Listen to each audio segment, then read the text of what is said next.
My name is Claire Holloway. I'm 29 years old, and on the last night of the year, I accepted a dinner invitation I should have thrown straight into the trash. The envelope was thick, cream-colored, expensive in that old money way people use when they want cruelty to look elegant.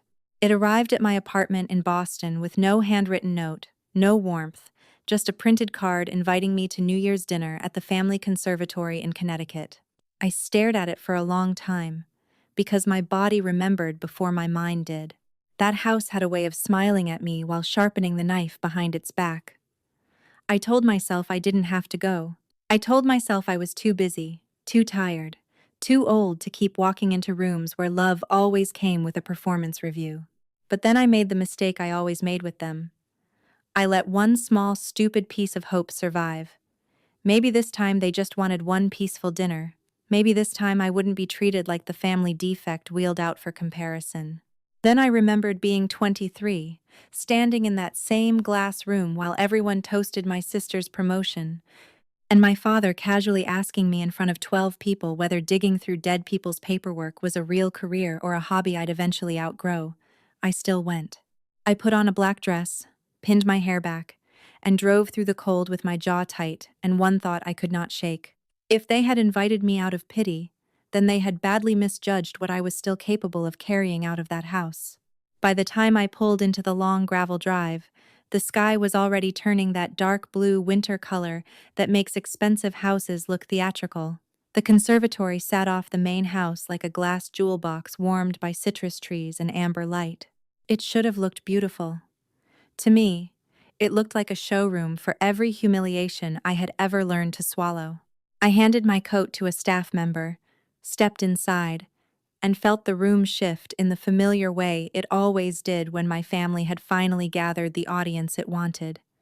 My father, Richard Holloway, stood near the head of the table with a tumbler in his hand, perfectly composed in the way men like him confuse with character.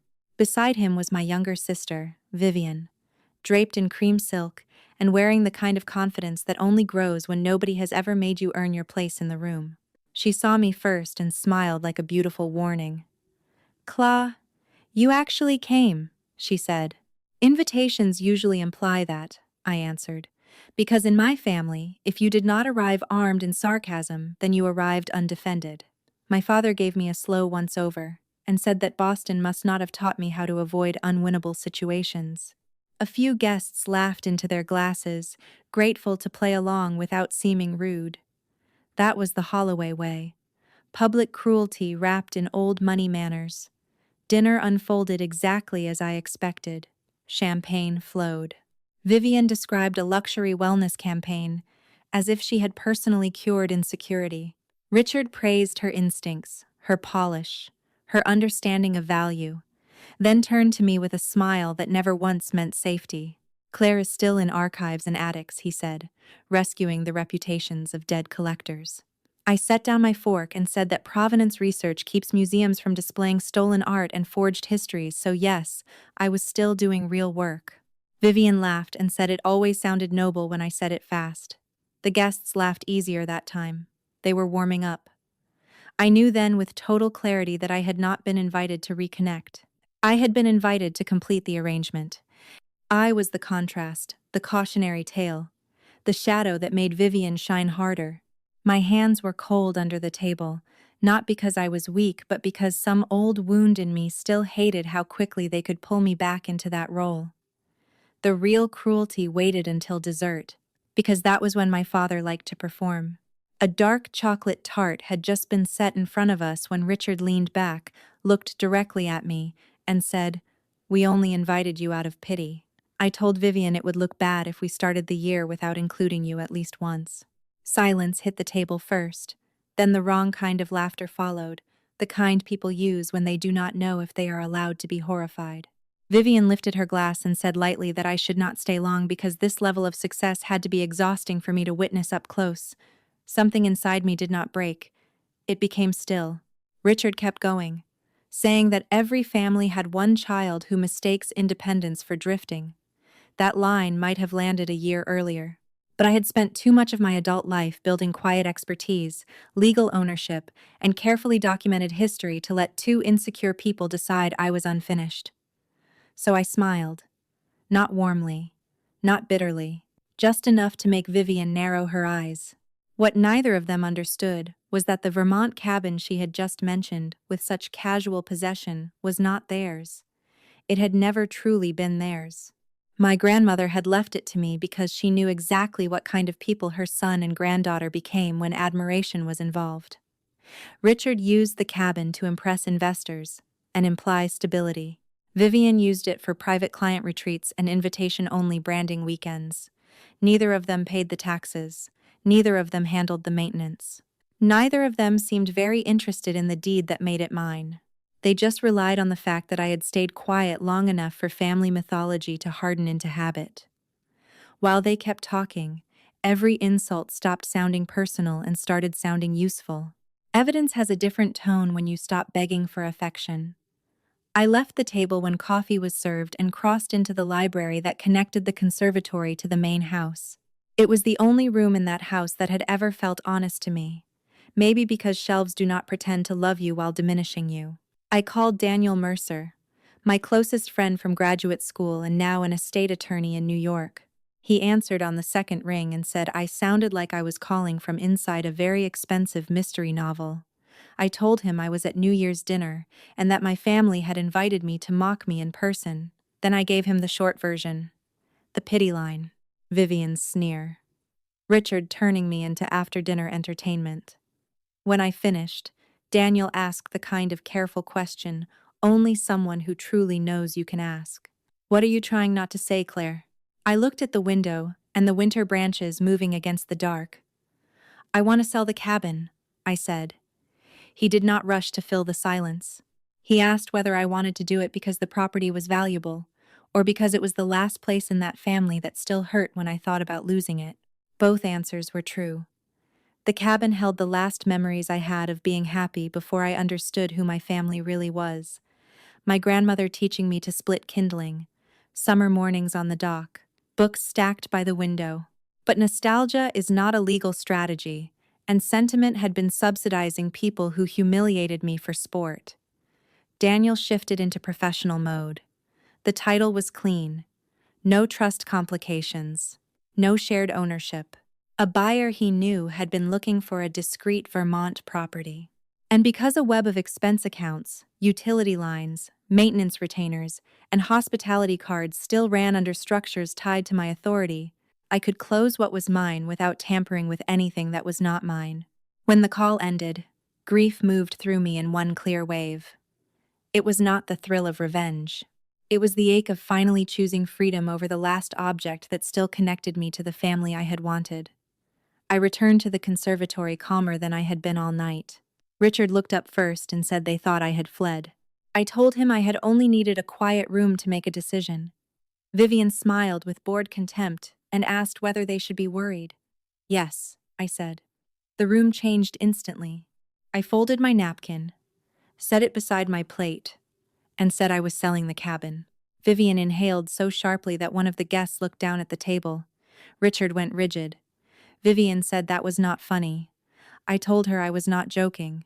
Richard leaned forward and said the cabin was family property. No, I said. It was family mythology. Legally, it was mine. He knew it was true because he had signed the probate papers years earlier. He had simply spent so long acting as though confidence could overwrite documentation that he had started believing it himself. Vivian stood and said she had spring clients booked there. I told her that should have mattered, before she treated the owner like a decorative failure. Richard rose more slowly, colder and angrier, and demanded to know what I thought I was interfering with. That was when I knew he had tied business expectations to a property he did not own. Vivian tried tears next, accusing me of doing this because I hated seeing anyone else happy. I told her I was doing it because they had mistaken my patience for permission. Richard threatened to cut me off from the family. That threat had no power left in it.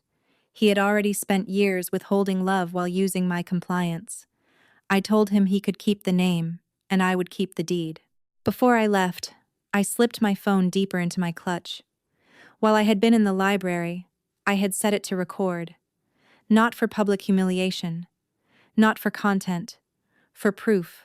After years of being painted as unstable, I wanted the truth preserved in their own voices for once. As I crossed the gravel drive toward my car, the winter air felt sharper and cleaner than the room I had left behind. For the first time that night, I was not wondering whether I had overreacted. I was not rewriting their words into something gentler. I was not bargaining with myself about context, stress, or family tradition. Humiliation is easier to survive when you name it correctly. I drove back to Boston with the heat running high and the radio off, replaying every line in my mind, not with shame, but with a precision that almost felt professional. By the time I reached my apartment, the decision no longer felt dramatic. It felt overdue. The next 7 days were the cleanest week of my adult life, emotionally brutal and logistically precise. The morning after dinner, I met Daniel's buyer by video call. Her name was Eleanor Price, a 62-year-old novelist with a practical face, steady eyes, and no interest whatsoever in Holloway mythology. She wanted privacy, a good library wall, a usable dock, and a fireplace that still drew properly in January. She cared more about whether the lake froze cleanly than about who had once poured champagne on the porch. I liked her immediately. We priced for speed and discretion. The inspection covered only what mattered. Every document Daniel sent felt like a blade cutting through old illusions. Title confirmation, sale agreement, tax allocation, transfer schedule. I signed from my apartment in Boston with a mug of coffee beside me, and my grandmother's photograph turned face down because I missed her too much to look at her while I did it. Then I turned to the administrative layer that my father and sister had ignored for years because invisible labor had always seemed beneath them.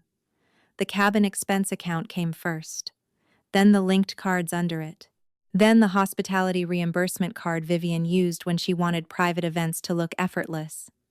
Then the reserve line Richard relied on whenever vendor bills ran ahead of his cash flow. I did not touch a single thing that was not legally mine.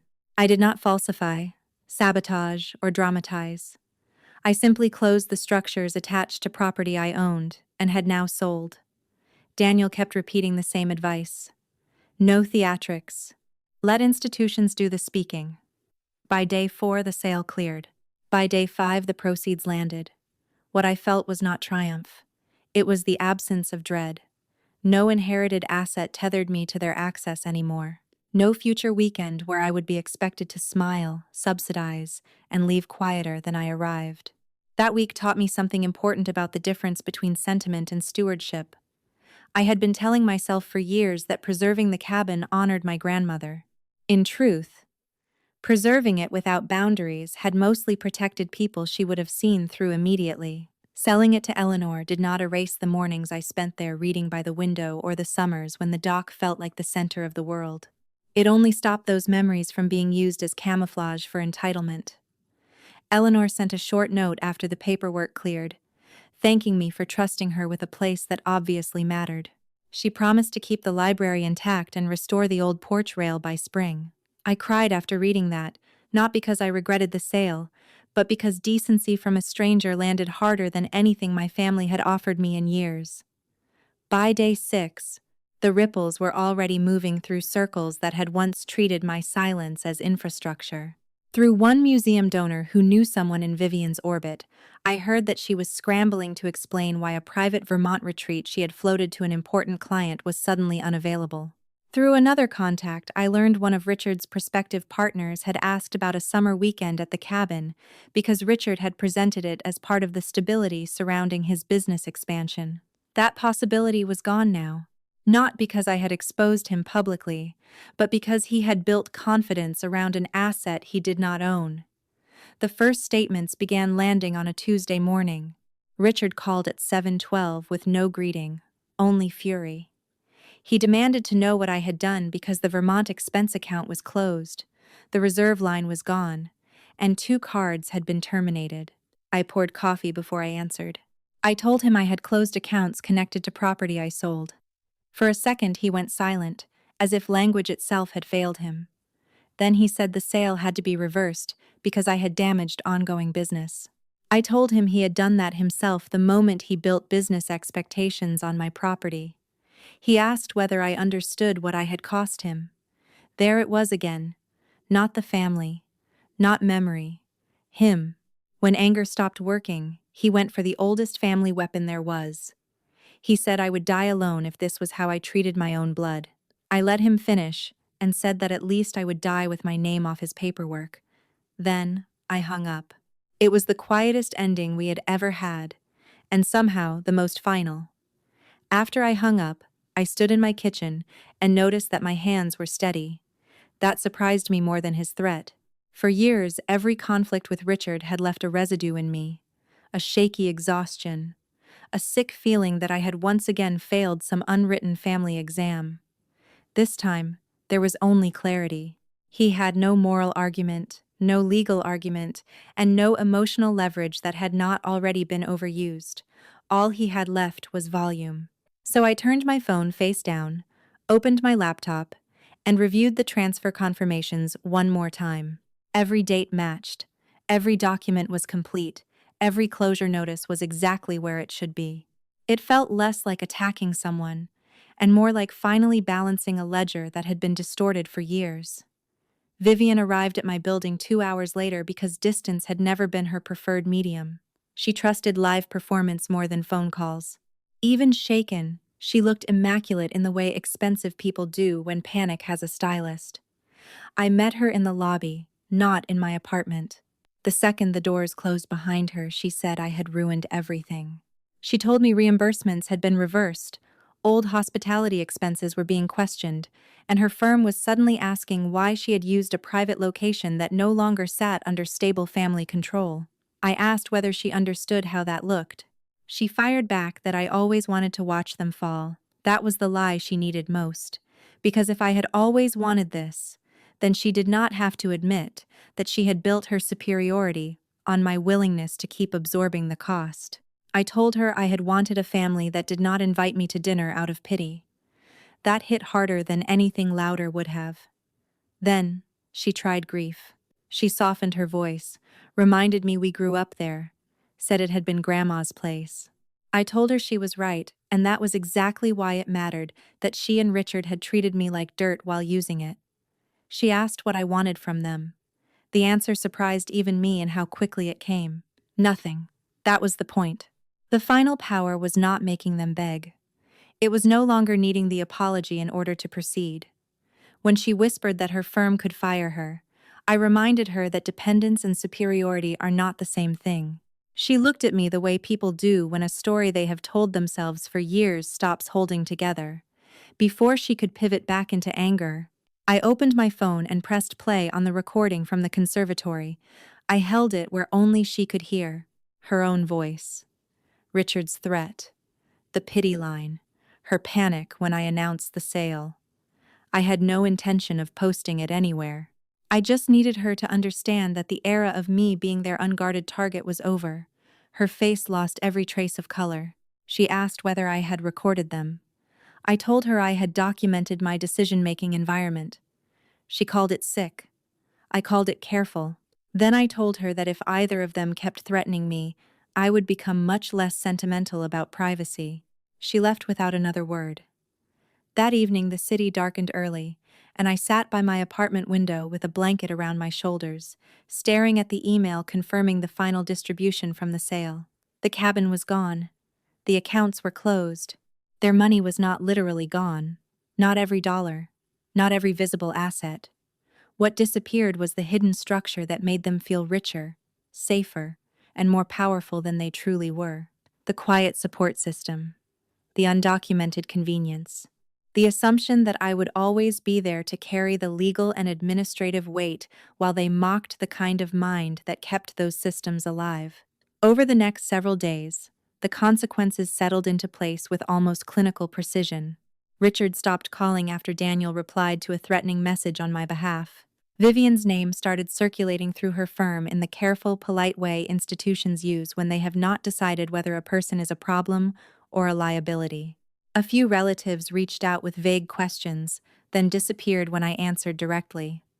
Nobody wanted the truth, if they could not reshape it into a more flattering family legend. In the days that followed, I noticed how quickly people reorganized themselves around inconvenience. A cousin who had ignored me for years sent a careful message asking whether there had been a misunderstanding. An aunt who always praised loyalty wondered if emotions had simply gotten too high at dinner. None of them asked what was said to me. None of them asked why the cabin had been treated like common family property when the deed said otherwise. They only wanted the disruption softened into something socially presentable. That was the strange comfort of the aftermath. Once I stopped hoping for fairness, patterns became easy to read. Richard had not built a family. He had built a weather system. Everyone nearby learned which direction to lean to stay dry. Vivian had not built confidence. She had built a mirrored room that needed constant flattering light. The moment the power flickered, both of them looked less impressive and much more ordinary. I was not proud of their panic, but I was relieved by its honesty. For the first time, the consequences in motion around them matched the carelessness they had shown me for years. Nobody wanted the truth if they could not reshape it into a more flattering family legend. For the first time in years, silence did not feel like exile. It felt like room. I moved my grandmother's photograph back onto my desk and let myself miss the version of home she once made possible without pretending it still existed.